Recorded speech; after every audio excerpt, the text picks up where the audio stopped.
Here we go. Welcome back to another at BRUNCH, your Sunday rendezvous special edition playoff 2023.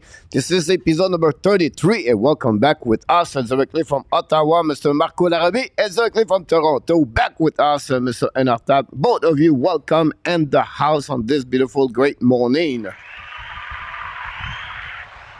Good morning, guys. Good morning. Good morning. So much news, so much exciting things to talk about. Should be fun. You're absolutely right about this. It's Sunday, May 21st. And I just want to bring to you, because honestly, you maybe not know, but we have already on the menu today.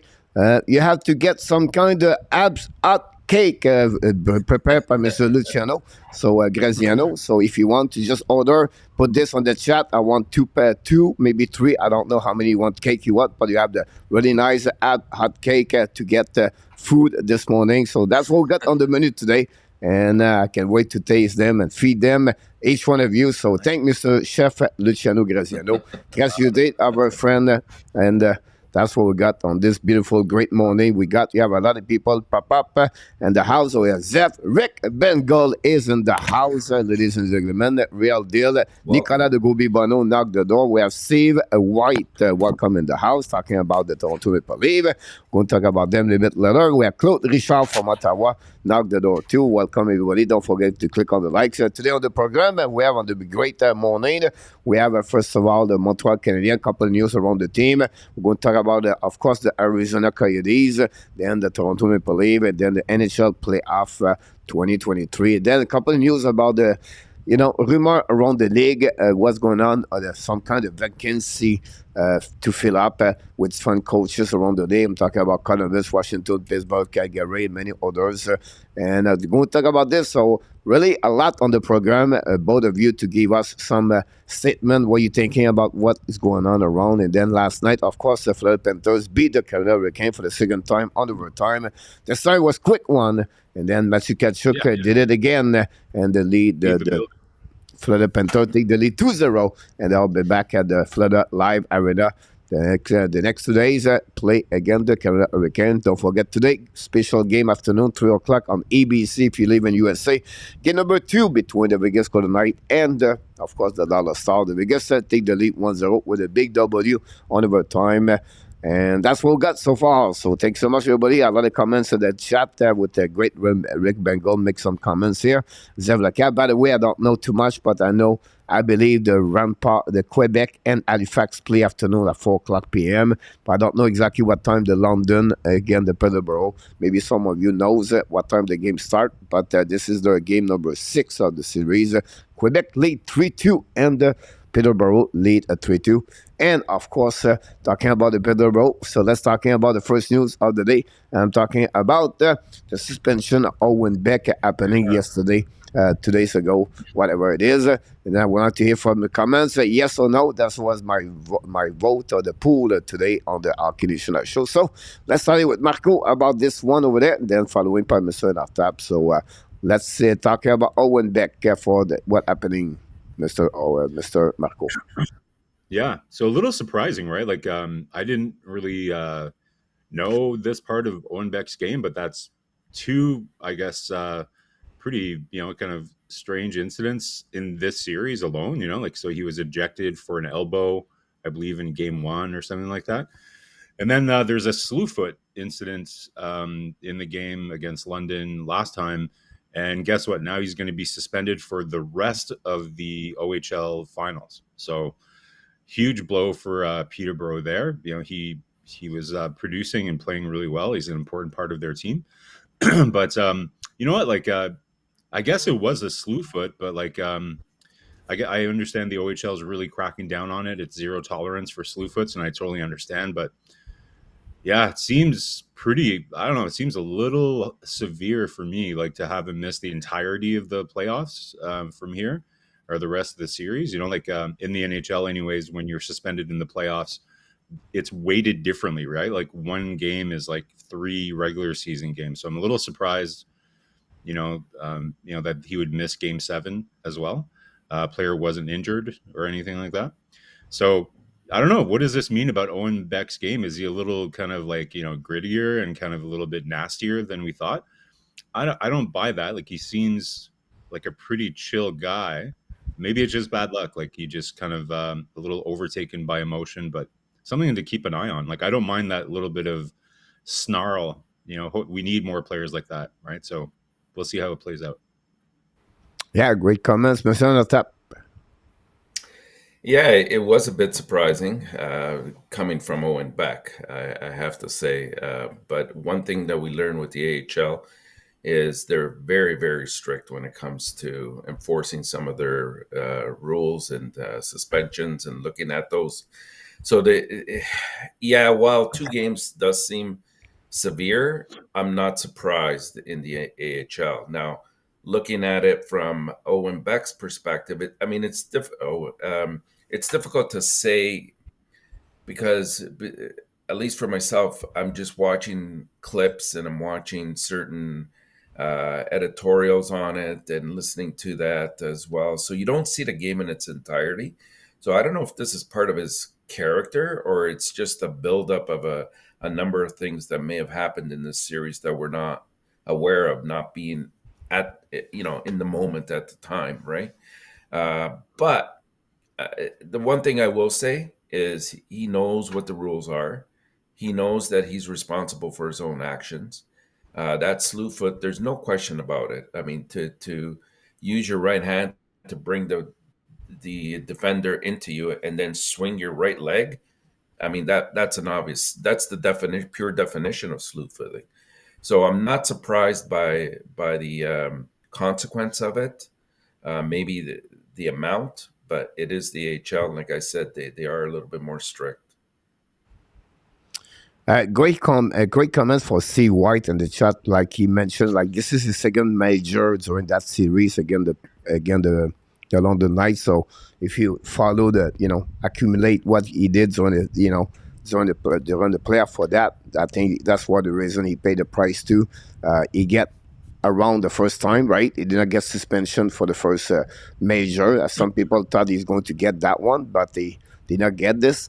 But now he cannot go around, and that's the reason he got 2 games. So that's a great comment from Steve White to mention that. So we'll be interested what happening there, right? We'll be follow up, and then we'll see if the team make the Middle Cup. But it's good for him to learning that kind of stuff like that at junior, and to learn from those kind of mistakes where you realize when it's a game with some important game like that, you have to be controlling your emotion, you have to control your composure, and you cannot go over the boundaries of what you should do, what you cannot do, and hopefully he can learn from that. But again, like I said, Marco said, he's a big piece of the puzzle of the Peterboroughs, but still Peterborough are a good team overall. I think they'll be okay, but you never know. London Knight looking good too at the same time, so we'll Should see. Be good, yeah.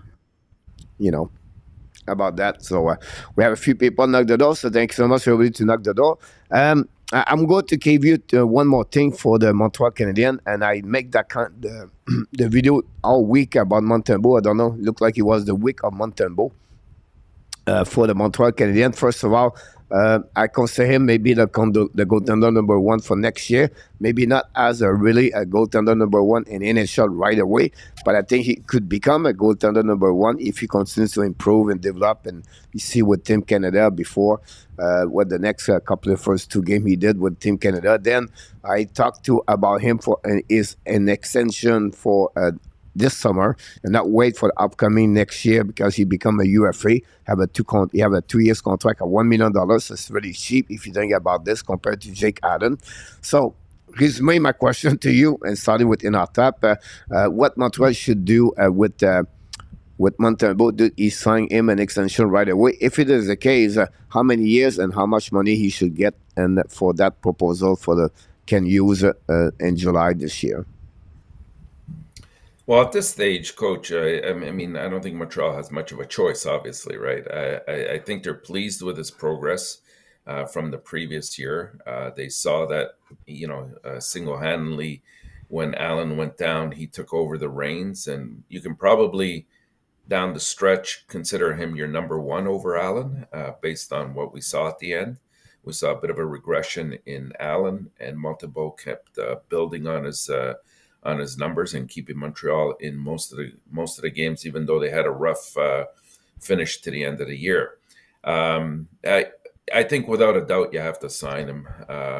I would probably say if you can get him for, maybe at 2.5 million over the next 3 years, that would give you a bit of a buffer to try to find your number one or develop him, whatever the case might be. If he's in the minors or hasn't been drafted yet, either way, it gives you that buffer time. I don't think I wouldn't go longer than about 3 years, but I think that would serve him well at this stage. Yep. Yeah. That's a tough one. Like, listen, we all saw kind of the evolution in his game, last year. And I think we all agree that he's established himself as an NHL goaltender. Like you said, Coach, unclear yet as to whether he can, really carry the mail for the team, like as a number one. To me, I guess I have like two classifications for these goalies, right? There's what I would call number one goalies and starters, right? So a starter to me is somebody who almost is going to be in a platoon relationship with another goalie, right? So I think he's a starter, somebody that he's not a backup, right? Like he can start consecutive games. He can, at least be in net for you for, like 40 something games. So what's that worth on the marketplace? I'd have to look at the comparables, right? But what I would like to see, because what I didn't like, and we talked about this before, I was not a huge fan of what seemed to be a panic move last summer where they extended Allen in the summer. And that move is looking worse and worse. Like I just didn't feel they needed to do that quite yet. Now that they've done that, they kind of put himself in a bit of an awkward position, right? So I would definitely want to extend him. And I think 3 years is probably a good wheelhouse. I would agree, Enertap. But to me, the focus on the whole goaltending situation is, okay, so we have Montembeault. He's a starter. We know he can start like 40 something games. Let's push him a little bit this year. But I would really like to have him on a deal, that is going to keep him happy, fed, and, motivated to continue. But then we need to create some cap space to have the other piece of the future goaltending tandem that we expect we're going to need, because as we've seen, that's most likely the scenario that that most teams are moving towards, is more of a tandem situation. True number one goaltenders like a Brodeur playing like 70 games. Even Hellebuck is probably the last guy that's going to be like that, honestly, just because of the strain and the wear and tear on their bodies with the styles they play nowadays. It's impossible. So I like a 3-year deal. I'd have to look at the comparables, but in the $2.5 to $3 million range, I think is fair. So that's kind of the direction I'd like to see them take this summer with him. Yeah, on my video, I talk about Corpuselu got a 2.8, Grobauer got a 3.3, and Vanecek got a 3.4. All three goaltenders was 26, 27 years old when they got that contract before. Like Grobauer got more money now with UFA, but I just give you a couple of goaltenders at that age when they get those kind of contracts. So Montembeault should be about $3 million. Maybe you can slip at 2.5, whatever it is, but I think that would be it. He's just crossed the 100 game in NHL. He have 103 game he played so far. So when you get that kind of the game and starter in NHL, that's where you can really recognize what kind of goaltender he can be. And I think with Jake Allen, at both together, if we gave $3 million to Montembeault, start only next year, but not this upcoming season, he's still at $1 million. So that open up more chance to get a two goaltender about $6.5 million, $7 million on the salary cap. That's pretty good. And then the new way now, the goaltender situation in NHL, I think you both agree, it's like become a duo and not only a solo goaltender, right? It's more about 40 goal for 38 to 45 goal game starter, and then other goalie does the same thing. You can see what Carolina, Anderson, Ramta did it this year. Many other tandem in NHL did it. So I think at that moment, on the transition to go what you talk about, both of you, about the new goaltender become one of Montreal be at that level, take about another 3-4 years. I think with Montembeault, I think will be right. I think they'll be fine for the Montreal Canadiens if they can get at that money, because he become, wait, next year he become a UFA. Imagine him have a good year. That will maybe cost a bit more money to keep him, and maybe longer longevity of the contract. So I think that'll be a good move if you can get him this summer in 2023, like a little bit like he did this year, right? Last season they signed him a 2-year contract, $1 million, and then Montreal take advantage of that one. So maybe now there'll be the time to do the same thing with him for the following 3 years. I think that'll be a good way. I don't think so. He's established to be a goaltender number one yet, like the top 15 in NHL yet, but he shows some kind of the improvement and developments as we'll be looking for the upcoming season for Montembeault. So great to hear that. A lot of people, like him a lot. So go ahead. One other thing I would add, Coach, is I don't know if you guys have noticed this, and I'm not like a trained professional or anything, but if he's going to play more games, which is maybe what we'd like to see, I think his fitness needs to improve a little bit too, right? Like he's a very athletic goaltender and he seems really strong. But just looking at him, I don't know if this is not scientific, right? But looks like he still has a lot of baby fat, like just around his So who you remember? Give me a name he gave you right now. You can you can compare right now. Bernier was kind of chubby like that, yeah. And after that, you never think about someone. Oh goodness. I don't know. I'm trying to. For me, it reminds me when Dallas made the playoff 4 years ago, could have been for the Dallas Star, right? He took the spot of Bishop. Everything like that. If you look about him, it's like another like a bubble goaltender. So when you think that way, that's what the name came on my head right now when you talk about that. So. That's a great point, Mr. Marco, about that. We have Mr. Habs is in the house. Welcome in the house. Thanks everybody to be a part of the show. Willie Snyder knocked the door. Thanks. Don't forget, guys, click on the like. We appreciate a lot. And that's about this. But I have another subject we can go. And that open up again this session. I want to hear from you. What do you think? So let's see if I get this right. Let me run here. Here we go. So I look about front rumor around the Montreal Canadiens, and let's talking about the Sean Monahan contract last year. So Sean Monahan contract last year, the Montreal get a first round pick when they got him with the salary cap.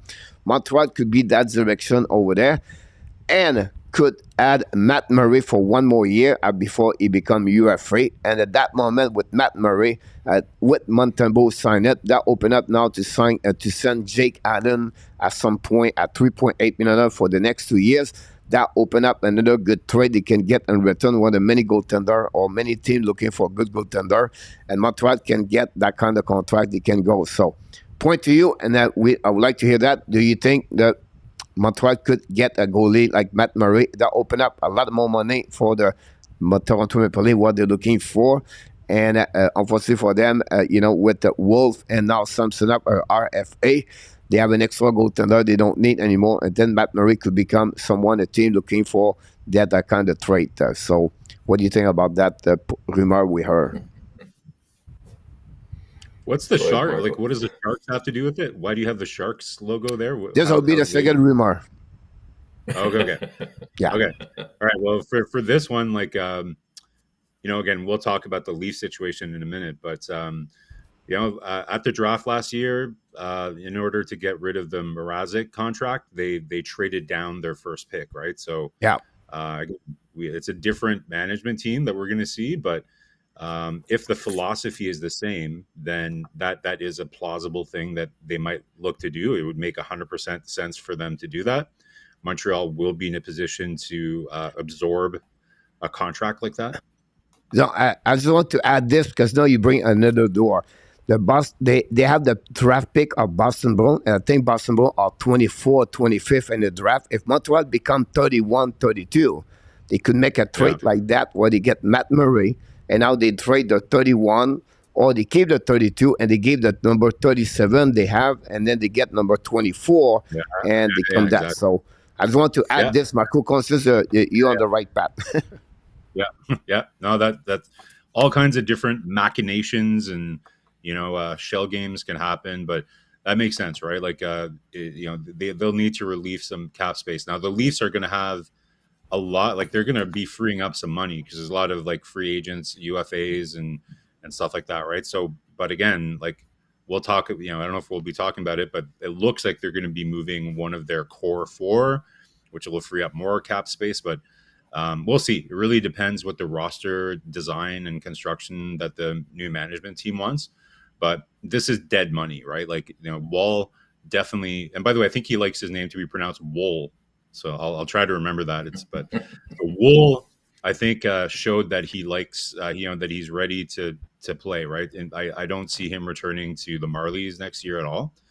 And it looks as though there's a lot of will between the Leafs and Samsonov to have him return. And I think it would be insane not to have him return. Like, he had a really positive year. So that's dead money that they need to move. Montreal is a great position to do that. Entertap, anything else you'd add on that one? I would not do it if I were Montreal. First of all, they're one of our nemesis, so of course you don't want to free them of their cap hell. Let them figure it out on their own without helping them.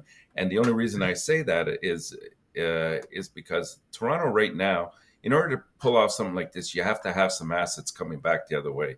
If you look at the Toronto's draft years coming up, 2023, 24, and 25. There's not much in the cupboard there. This year alone, they do have that Boston first, which I can't see them giving up because they don't have their own first. They don't have a second. They don't have a third. They don't have a fourth. So these guys are going to be quiet until the fifth round. And next year, they don't have a second. And the year after that, they don't have a first and second again. So but that's the one. What possibly? That's the one thing Montreal does have is. That's the one thing that Montreal does have is volume of picks, right? So if Toronto wants to sacrifice their a bit higher pick and Montreal is willing to give them 2 picks in return, that are still better than what they would, that are still relatively high, maybe like a second round next year, or a third round next year, like whatever it is. San Jose did that last year, right? Like San Jose wanted to, they were totally bare too, right? So they needed to increase the volume of picks that they had, so they were able to kind of do it that way. Yeah, I would not entertain it unless it's a absolute steal of a deal where they're throwing in, a key player, maybe one of the top 4 there, which is not going to happen. But it's a situation that it doesn't help Montreal, and you're helping somebody in your own division. Just doesn't make sense. But how does it not help Montreal? Let's move on to round number 2 for San Jose. So San Jose talk about possible now they get Michkov. So that would be maybe simplify the situation. But at the same time, they possible, because now Marco talk about possible, is another team looking for have more draft pick. So Montreal could trade, example, 5th to the San Jose Sharks, the number 4. And from 4, the San Jose get a round pick number 3 and round pick number 4, example, or number 2 and 4, whatever it is. So San Jose are really a team who have nothing. They have no prospect. They wanted the worst team, the top 5 worst team in NHL with a prospect. So point behind that on rumor is Montreal trade 5th to 4, and they get literally between Smith or Carlson, and with Michkov, they have to take decision if they think they were not going to skip on Michkov. So would you like to make a trade like that? I'm not sure. Like, unless you have your mind set on Michkov and you really feel that San Jose is going to steal him right under you, then I'll entertain the possibility. But I think at this point you're looking at, especially if they're going to take Michkov, San Jose is, you're looking at a great alternative either in Smith, or I doubt Carlson falls that far, but there's even a lot of talk about they're going after Reidenbacher, the defenseman, which I think it's way too high at that position. But I think there's 5 elite players available here, and Montreal is in a good position. So it would have to be a little bit more enticing of a deal in order to to make this happen in my eyes. Okay. Yeah, like Marco?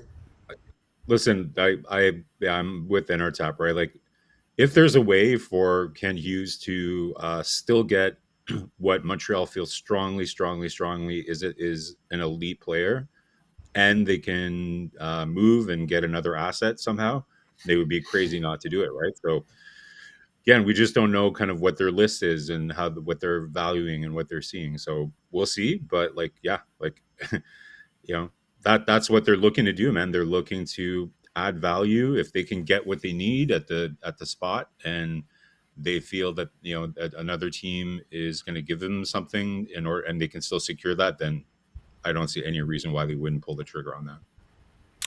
All right, and the last rumor is Jake Allen could be traded if ever they get Matt Murray, because I'll open the door to Caden Primo to stay with the Montreal Canadiens. If not, he's going to be on the waiver. So the fact they could go that direction, would you like to Montreal trade Jake Allen or not before the beginning of the season, 2023-2024?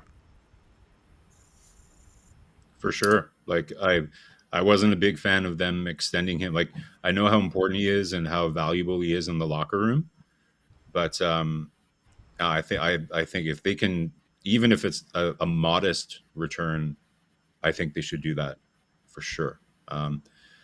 It's just I think at this point, like they need to have somebody that's going to push Montembeault a little bit more.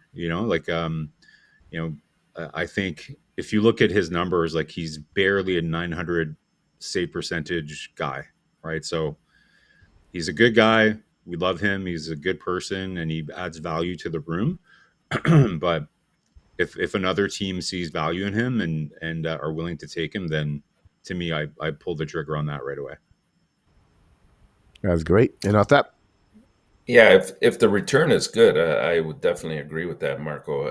If the price coming back is Murray, I would not do it. What I would try to bank on is have him start, at least 2/3 of the game and build up his resume a little bit more. And he can do it if you give him the appropriate amount of ice time. Like he's good under limited appearances, and then trade him at trade deadline time as well, when you're in a better situation to see where you stand in the standings, where you're going to draft again for next year.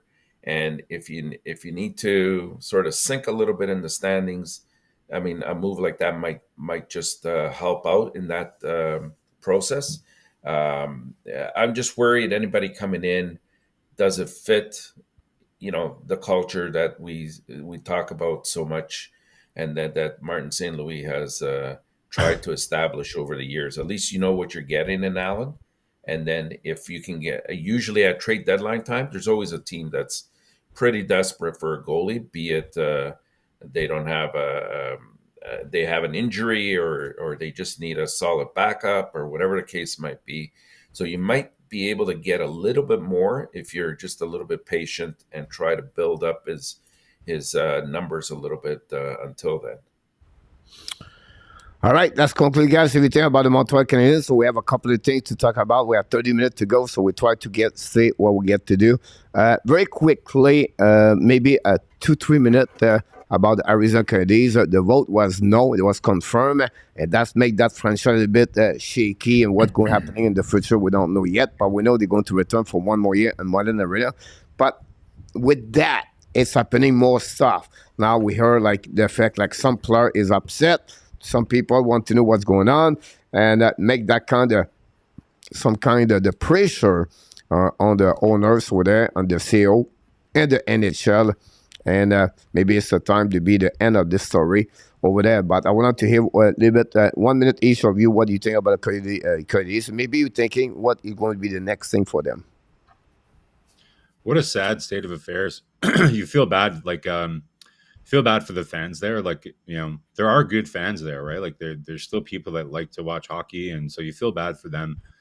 Just this whole thing, they just mismanaged this franchise for so many years. It's so sad. So what does this mean? Like, ultimately, you're right. Like the NHLPA is not happy on behalf of the players that are there. It's one thing to ask the players to play in an arena that has like 3,500 people or whatever, and kind of not NHL conditions, if they know that something is coming that is going to be better, right? But now that potential for something better is not happening, then how do you convince the players like of the journey that they're on, right? Like you saw, like, Cooley hasn't signed yet his entry level deal, right? Like if I was him, I'd be really concerned and patient before I start signing my entry level deal. So, everybody right now with what they're talking about, Salt Lake City seems to be the hottest new kind of destination that people are talking about of maybe this team going.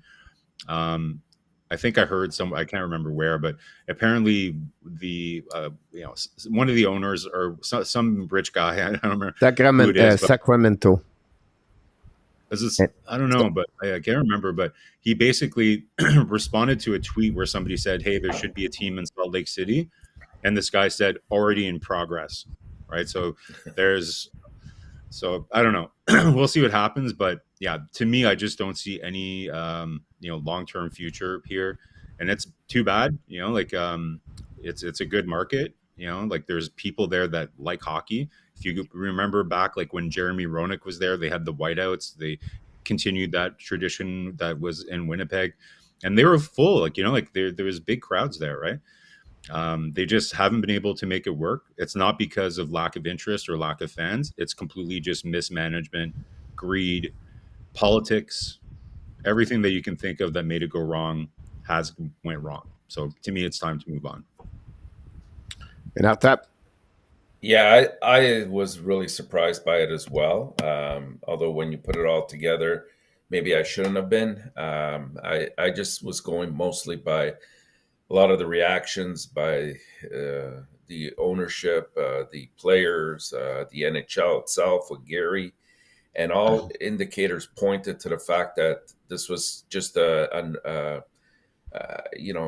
vote that they had to get under their belt, and it was going to go in their favor. It overwhelmingly went the other direction, so that tells you a lot as well. And I agree with Marco. I think too many other factors kind of sabotage this deal. I think the NHL will continue to look in how to make this work, but I think they're a little bit more open-minded now in terms of the possibility that it might not in the long run, and you cannot sustain the losses that we're getting out of here in this market for these reasons. So look for something like Houston to be a viable option, maybe Kansas City to a lesser degree, but definitely an option. Because if they can't make it work here, it's going to be awful, and you're going to start losing a lot of the players. We're already getting, maybe not associated with this, but we're already getting Keller that wants out of Arizona. So expect a lineup of players that won't want to stay there, especially when you're playing in the type of rink that they are at Tempe. Yeah. Will be interesting to follow this. So I just want to open the door for about this situation, but definitely we have to follow up and the NHL. We have to make some kind of decision in the future. The big subject with today was about the Toronto Maple Leafs. Before we go and what's going to happening and what they have to do for the contract return, that is going to be the second subject from the first one. Honestly, this was a weird, wild, crazy rodeo week for the Toronto Maple Leafs from Monday, where they make some kind of press conference, the post season from Carl Dubas, only all the way to Friday. With Shannon, Brendan Shannon, where this may be the most crazy conference I ever saw. When you talk about the details about everything happening, this is what the recipes of all the reporters want to hear when you have a press conference. Shannon did it, and they really show exactly what happening. Now we have only one version of what happening. We don't have the version of Carl Dubas. So both of you can give us a bit what happenings on the week, and I'm going to add what you're missing maybe, and tell us what you think about the move. Is it the right person pay the price for what the end success, or maybe whatever you want to call it, for Toronto fans and the reporter over there. So let's start with Marco, and after that we can follow up after that. Well, Coach, as Habs fans, that throughout the year we were complaining about the lack of transparency in Montreal. Uh, that's the polar opposite, right? Like if you nailed it, like to me, I was sitting there with that meme where Michael Jackson is eating popcorn. Like that's kind of what I was like, just kind of watching it, and wow, like so much detail. Such a weird thing, because the timeline that he talked about was so strange. So he was willing to make him an offer, an extension.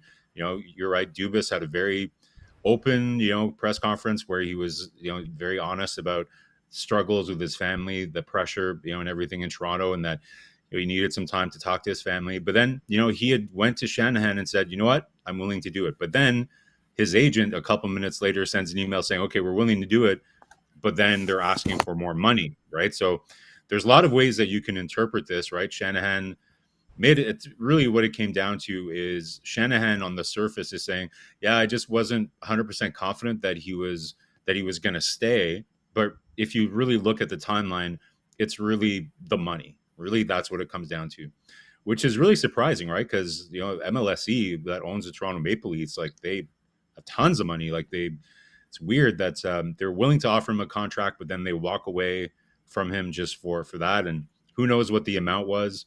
I know if you're Kyle Dubas, you're looking at what other executives within that organization, like for the Toronto Raptors, are making and everything else. And hard to say. I guess you're right, Coach. Like we don't know kind of Kyle Dubas's side, but what a strangely poorly managed process this has been, and it couldn't have happened at the worst time, right? Like And to a Leafs better fans, I team. feel bad. Like it's the absolute worst time for this to be happening with so many critical decisions being made. And you have to wonder, like, how is Shanahan the one that gets to make this decision? He's the one that he was there before Dubas. He's the one the famous Shannon plan and all that, right? So how does he still get to make this decision? Like, I maybe someone in MLSE. I don't know. He has like blackmail information on that. Like, who knows? What's going on there. But it's weird that he gets to make that decision. Either way, whatever it was, Coach, highly entertaining TV for us Habs fans, especially. But I feel bad for the Leafs fans in a way, to a very minor degree. But yeah, that's my take on it. C'est certain. Yeah, well said, Marco. But I mean, for me, the first red flag that went up is when Dubas appears on Monday night and he's not there with Shanahan. Like this is unprecedented from previous years. So you knew something was up. And then I think also from all the reports that I'm reading and seeing, the offer for him was apparently $4 million, and the counteract was $6 to $8 million with more direction or more leadership out of in the process of making plays because there were too many middlemen is the way it was worded. So as soon as Shanahan gets wind of this, I mean that's directly attacking him, right? So I'm not surprised. The one thing I'll say is there was so much detail by Shanahan in the press conference that he gave.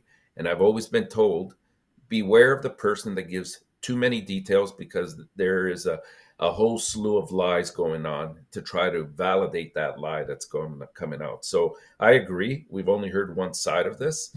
And I think somewhere down the road, we will hear both sides. It does put the Leafs in a very precarious situation because, number one, July 1st is quickly approaching. The draft is approaching. You don't know how the players are going to now react, not knowing the management that's coming in. So do they want to stay with somebody that they don't know, or do they like the person coming in? And what is the field that you have? I'm sure we'll be talking about it soon, but what is the field of potential suitors that will come along? And do they have a better record at this point? If it were up to me and I had said it from the beginning, I would have canned them all right from Shanahan down. This needs a total overhaul. It's not a 1 or 2 year overhaul or 1 or 2 year off. This has been going on for a number of years where they have a very, very talented team that should be able to go further. I'm not saying that they needed to win the cup, but they should have been able to go further than one round. And this year they did, but you can make the case that, they were very fortuitous in the way it happened, because Tampa Bay, I believe, outplayed them in that first round. Yeah, I agree. Yeah, great point about that. I'm not sure he's the right person have to be fired, but that's happening about this. Just to add a little bit more for what you just mentioned. By the way, DUBAS worked all week with the Toronto Maple Leafs. So he was at the office every day, Monday to Friday, at the sport performance where the festivity are for the Marlins, whatever they are. So he was there all week. He did not do missing days, everything like that. Now for Monday, when he said, I'm not sure, the mental health, whatever you want to call it, it was a bit maybe a red flag for Shannon, because he looked like he was not all in. Tuesday did not talk each other. They talk again Wednesday. Now, if you look about the history in the NHL, if you look about any negotiation, players, agent, and the team management, the only thing they don't like is at the end to have a big surprise where the agent come back and they offer, hey, look, by the way, this is what we're looking for now. So when they negotiate for a week and month, and now you get almost at the end of this negotiation, and then you get an email for the GM from the agent at Shannon of the DUBAS said, hey, by the way, that's what we're looking for now.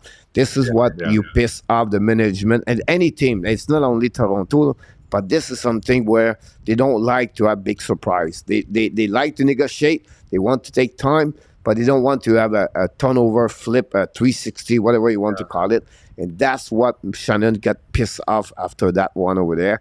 And obviously, DUBAS did not call him. He was supposed to call him after that. He got only an email, and then he wake up the next morning, and that's why he fired DUBAS about this. So both sides are not blameless in this, right? Like, right, I want to paint it as though like DUBAS is innocent. You're right. Like he, strategically tried to play his hand in a way, and it didn't work at all. He overplayed it. Absolutely overplayed it. But to me, I disagree on our tap. Like, in terms of, if it was me, I would have brought back DUBAS, especially in the context of what's happening right now. I feel that he's evolved. He was evolving as a GM. Like, so really like the moves he did in the offseason. I really like the moves that he did at the trade deadline.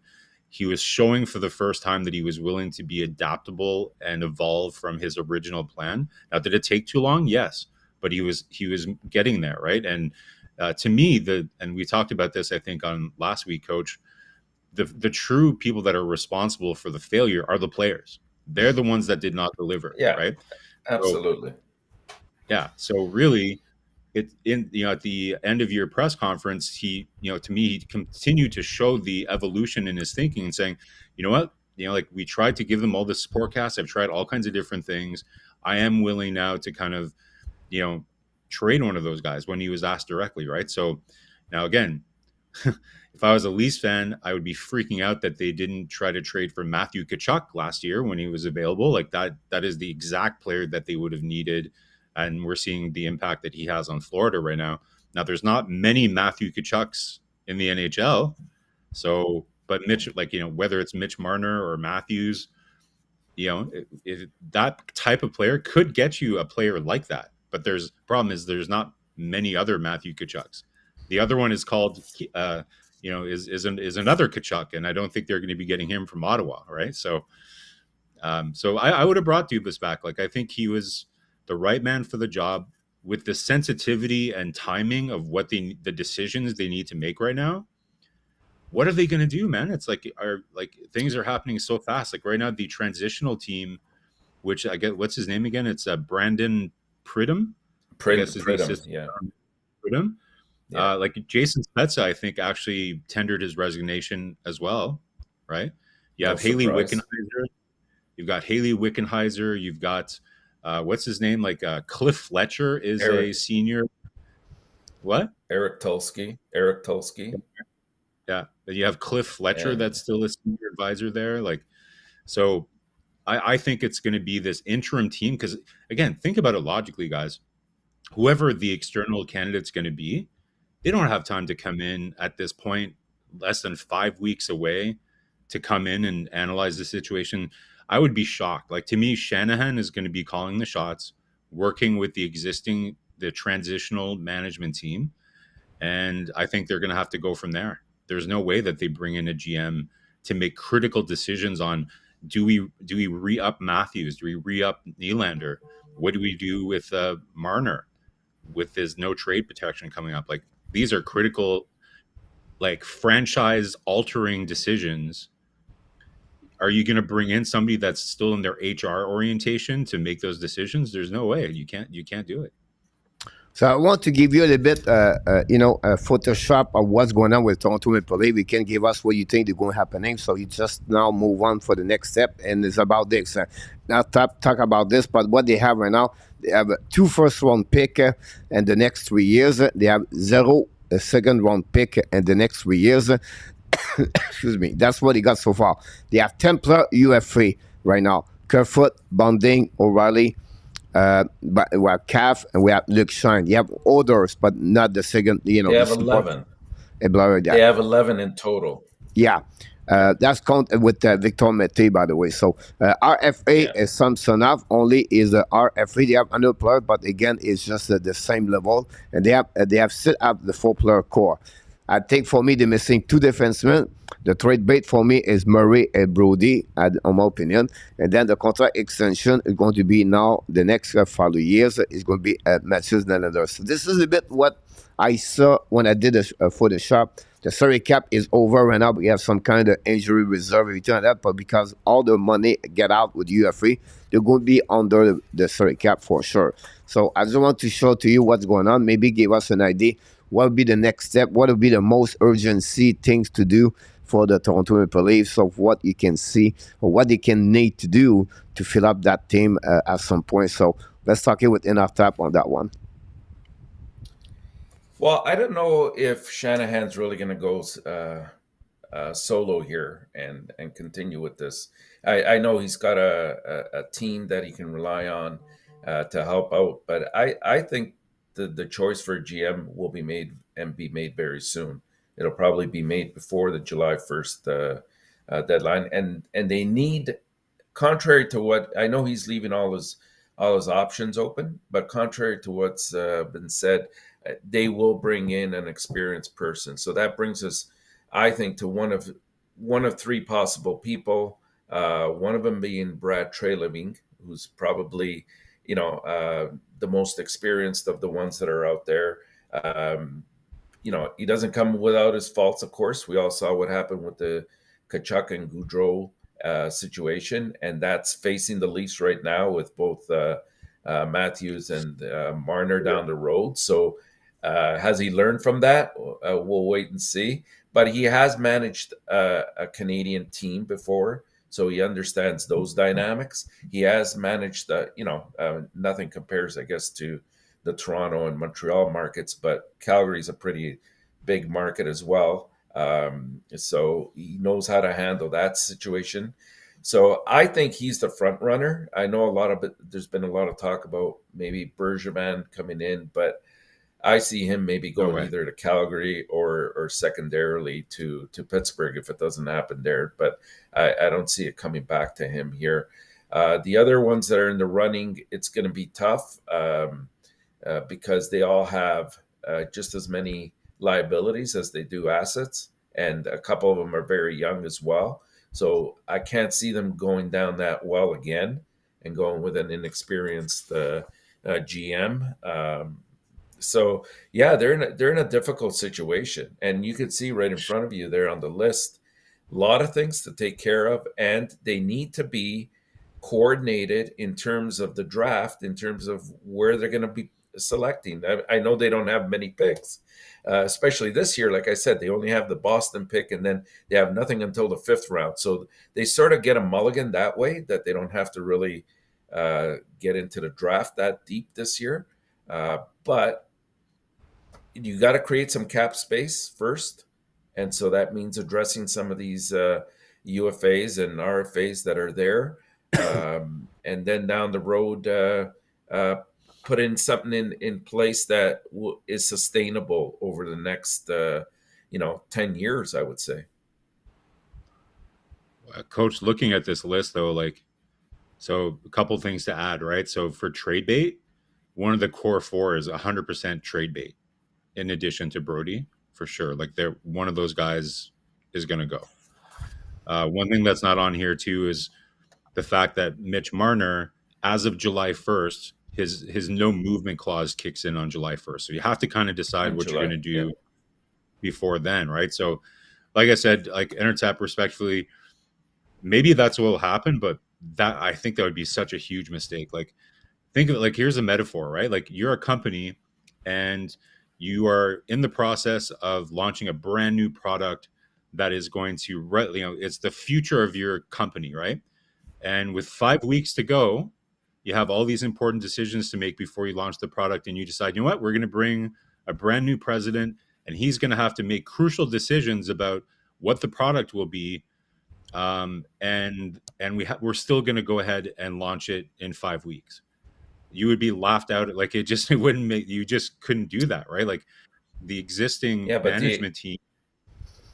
the alternative to that though, Marco, is you go solo for this year, which I see your points in that, but then trying to entice somebody to come over once you've set the wheels in motion could be very Yeah. difficult. It's not a selling point, but I do see your point though. Yeah, like the thing, it's Toronto, right? So you don't need to really sell anyone. Like any hockey person it's their, other than maybe working for the Habs if you're French Canadian or whatever, or if you grew up being a Habs fan. This is like the pinnacle, right? Working the general manager for the Toronto Maple Leafs. So I don't think they'll have problems attracting candidates, but should be interesting. Like I would not want to be in that position, man. Like those. I feel like I have pressure. Like I have a very busy month here at work with some projects and everything. But wow, I would not want to be in this position. That's a very tight deadline for a lot of very critical decisions that are going to impact this team for years to come. Good luck, Leafs fans. Yeah, I'm sorry about this one. There, a few people knocked the door. We welcome everybody. Don't forget, guys, to click on the likes. We have no time to mention everybody one by one, but we are very sure that you guys should join the app branch here Sunday. We'll be back again next week again to continue what's going on. Just a resume, just a flash pass on my head. Some of you, one or two, I don't know which one of you said that, like, Kyle Dubas was really close with players at some point, right? And imagine Kyle Dubas goes with the Pittsburgh Penguins, and then Austin Matthews said, I'm following Dubas. I'm going to the Pittsburgh Penguins. Not only that, but the staff, like the existing management staff that's there, apparently a lot of, and not just the executives in the staff, but a lot of the, the development people, like the whole organization, there's a lot of people that are very loyal to Dubas there, right? So that's another. Yeah, absolutely about that. You think about this. He bring Brigham, he bring Rand Hardy over there. It's a Melcalf is another one. They have about 4 assistants over there. I'm just right there on that page. That's a good point. You talked about this earlier, so I open up that page. You nail it on that one, Marco. Yeah. But not only that, but the first action that he takes, Shanahan, is he fires all their AHL coaches who were close as well, both McLean, Moore, and Snowden. So you see the direction he wants to take with this. Like at the end of the day, we have to look at this. Yes, it's the players' fault for not going out there and producing. But who put those players in that situation on this team? It's Dubas. Who put Dubas in? It's Shanahan. Like he chose Dubas over a much more experienced Lamoriello over the years. And it's coming back to haunt them now because it did not work. And so that's why earlier I said if the axe had to fall, it has to fall on all three because you have to start off fresh here. I don't think that there's much salvaging in terms of the administrative aspect goes. One thing we don't know too is like how free was Dubas to make all those decisions. There's a lot of reporting out there that Shanahan did have his word to say, right? So and maybe that's why Dubas is like, okay, if I'm going to do this, I'm doing it my way because I'm the one going out there. Like one thing that changed this year, Shanahan and Dubas used to appear on camera all the time. You used to be able to see them watching the games together in the press box and everything else. But that wasn't the case this year, right? Like, so was that by design? Like, Dubas wanted to kind of make it clear that and it's kind of like the situation with Hugo, right? Like, yes, Gordon is going to give his feedback, but ultimately, I think the way the relationship is working there is Hughes is the one making the final call, and when things don't work that way, it's gonna fester over time, right? So because the GM is the one that's being targeted by the media and his critics of what's going on. So at some point, if you're the one getting all the shit thrown at you on Twitter, you're going to say, okay, if that's going to happen, then I want to be the one making the decisions. Like, yeah, you can give feedback and everything, and we can agree on what the strategy is. But if I'm the guy, then you have to give me the autonomy to do what I want. And we don't know if that was Yeah, really happening. yeah, you have to have a portfolio, and you have to be respectful to each person's portfolio. Yeah. So the great point about this, we have one question that's shot, and then we want to finish with NHL, and we have about 5 minutes. So the session with Ottawa Senator, any words about that? Well, it's a shame, like it would have been nice to have Ryan Reynolds, kind of be involved. There are some rumors that it's not impossible that, I think there are some hurt feelings there. They wanted an exclusive window to negotiate. And, I guess that's not really a reasonable request to make, like in business. So obviously the NHL wasn't able to do that. So it's tough to mend those relationships sometimes, but maybe he'll get looped back in. But right now there's a couple of interesting bids going on. Like, I forget the name of the guy, but like he's got like all kinds of different celebrities and comedians kind of hopping on. There's a lot of diversity. I think there was Russell, who's that Indian comedian guy? Russell Russell Peters. Peters, Yeah, yeah.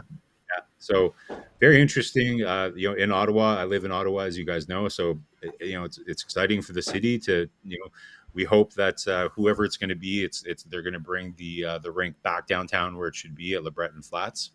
So exciting stuff. We'll see kind of where it lands.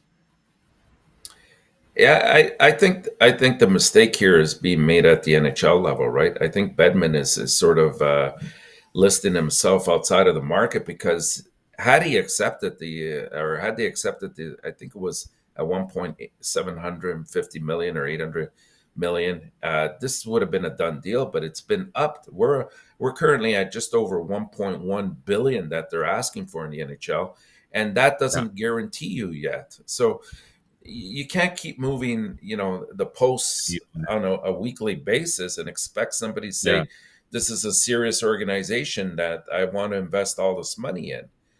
So that's the first thing on the plate that they have to really solidify, because just get it done. They're also in a very tricky situation, because everything is up in the air if you don't have the management, right? Like to give you their direction, their plan, their goals in terms of where they want to go with this team. And they're in a very good situation. Like, there's a lot of rumor that possibly DUBAS and Spezza could land there. And Ooh, I mean, that'd be awesome. I see it just as a rumor, because we don't have the ownership. So how can we definitively say that? But you're right. This would make absolute sense for Spezza to go back home, and this time DUBAS has a team already constructed for him. Yeah, that would be a great fit. Great point, both of you. I will move on for the next subject. We have 2 minutes. I want to extend about 2-3 more minutes. Let's finish with the NHL playoff. I know they play only one game, the Vegas with Dallas and the Dallas Star. What you saw for the first game, what will give you a little bit more your indication, what you expect, who will be the winner of that series from what you see game number 1. So let's start with Inata. Well, I'm still going to stick to my prediction. I said Dallas in 7, not because it's a definitive opinion on it, but I just think that they have a little bit more to offer. And the one thing I had mentioned that could be the difference would be the goaltending in the end. But I don't know what that was in that overtime period by Ottinger, that 360 he pulled. I didn't understand that. He seems to have, at least this year, he seems to have these mental breaks sometimes where he gets himself in very precarious situations. But I'll still stick with Dallas. I just like the blend of youth and veteran players. They can roll out 3-4 lines, no problem. They do a lot of forechecking as well. They're pretty deadly on the power play. Although Vegas, has, to their credit, have been very, very disciplined. Not only in this series, but the previous one, where Edmonton pretty much tore them apart if they ever gave them a penalty to work with. So and you got guys that are right now at the pinnacle of their game, and I'm talking about Rupi Hintz. I'm talking about Heiskanen. They're just putting up surreal numbers, and I think that should be able to carry them. Marco? Yeah, this is a really tough one. Like, it's a really hard one to gauge. Like Dallas, I agree. Like, I love their mix for the exact reasons that you do, Intertap. And I think Ottinger was doing his Jose Theodore impression there with like the whole 360, but it just didn't work out. But it was a really good first game. Both series, have been amazing so far. I just get a sense that Vegas, has a bit of it's similar to Florida in a way. They both have like this destiny kind of vibe to them a little bit. Like they, I don't know what it is. Like, I just get a sense that Vegas is more resilient than Dallas is. Like, Vegas has been able to really overcome some tough ones, especially against Edmonton, right? Like Edmonton would come at them in waves, but they just find a way to reorganize themselves. And they're so disciplined, like you said, Intertap. So I don't know. Like I probably would pick Vegas, and it pains me to say that because I was really, really, out of all the players left in the playoffs, Pavelski is like the emotional or the sentimental favorite guy that you want to finally get his cup and everything else, right? So I hope that it's Dallas because I want to see that story play out. But I just get a sense that Vegas is like has all their stuff together right now, and things are just falling into place for them. Great point about this. I was just for me, it's about the Vegas Golden Knight. The two things is, first of all, is the goaltending. If Hill can consistently performing like he did, they are in good shape. And then the advantage is the 5 versus 5 goal from the Vegas compared to Dallas Stars. So if Vegas can continue to scoring without power play, that's the reason I think it was really better against Edmonton. I think that would be maybe a slightly advantage, but this is going to be a 6-7 game. I would not be surprised we'll go all the way. So finishing with that one. I know it's 2-0, but still possible they can come back. We're not there. So my question to you is, do you believe that Carolina Hurricanes can come back and win that series, or this is too late and it's over?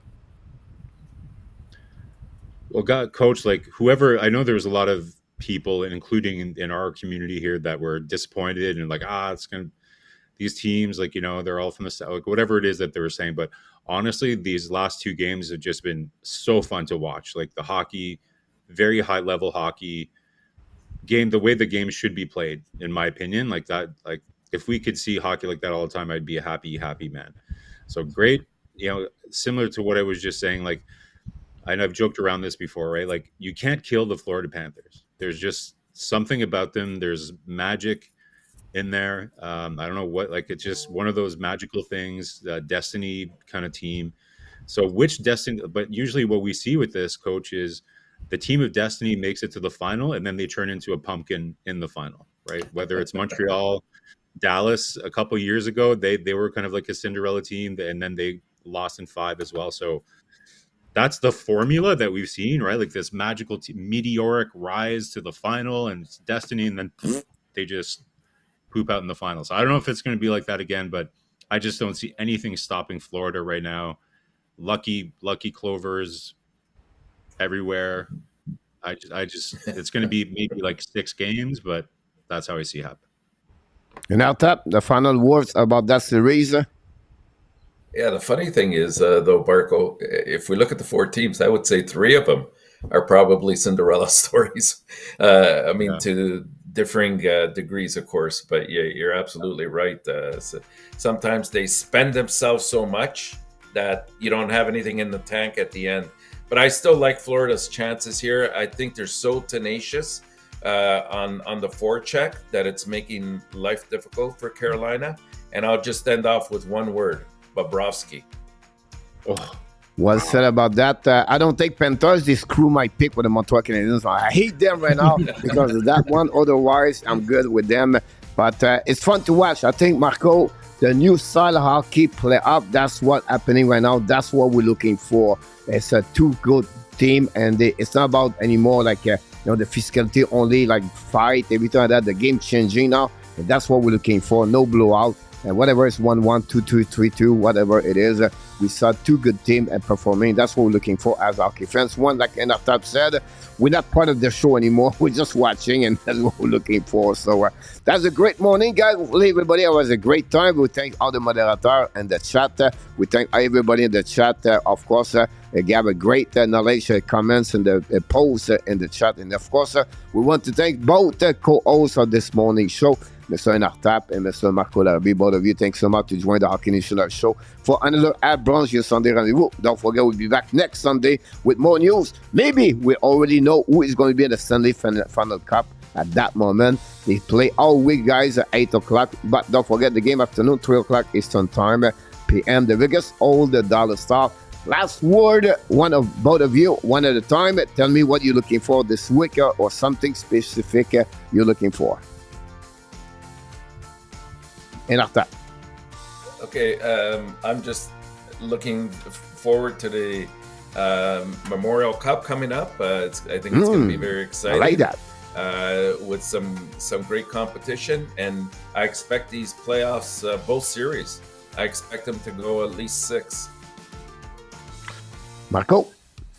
For me, I'll be, of course, Memorial Cup. I'll be continuing to watch these games, and I'll be spending at least 4 or 5 hours a day watching reaction videos of Leafs fans freaking out and just enjoying that, reading all the comments. So Leafs fans, we're with you. We feel bad, but kind of enjoying it at the same time. Yeah, absolutely right. The World Championship still on. You can watching this. You can watch the Memorial Cup's coming very soon, and don't forget the combines coming in the next 2 weeks. So a lot of things happening until the beginning of July. So stay tuned. Come back. We want to thank Mr. Enartap and Marco, but we have about 3-4 new people pop up this morning for watching the show. So we want to thank them. We welcome Dak and the family. We appreciate a lot. Don't forget, we'll be back a little bit later on the day. Until then, my friend, we wish you an amazing, great week. Thanks to be with us. Bye. Thanks to both of you. Have an amazing, great Sunday, everybody. Good night.